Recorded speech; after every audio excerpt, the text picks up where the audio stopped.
Everybody. So for this week's question, I do think that there are many of the progressive policies that the governments of Freigburg and Curitiba would definitely work in Toronto.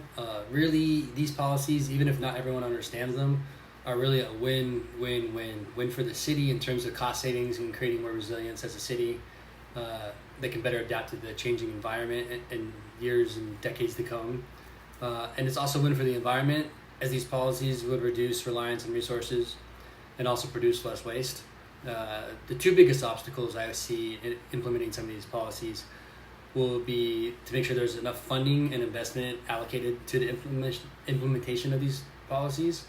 There would also need to be major incentives that would motivate everyone, especially the laggers, to get on board with the project.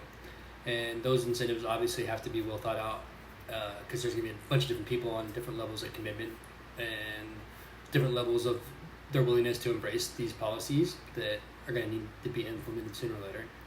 And personally, there isn't much I wouldn't be willing to do to live in a city like Freigburg, Curitiba, or Singapore. I wouldn't want to give up every level of my autonomy or freedoms, but I'm very flexible and I prefer more structure and degrees of discipline that these cities offer. And I really wish that there were more structures and regulations like these cities are emulating in cities all around the world.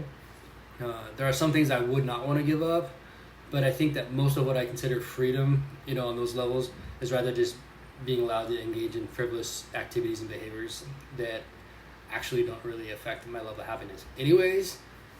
So I'd rather, I'd be willing to give up some of my notions of individuality or freedom on that level, to have a healthy environment and a healthy community.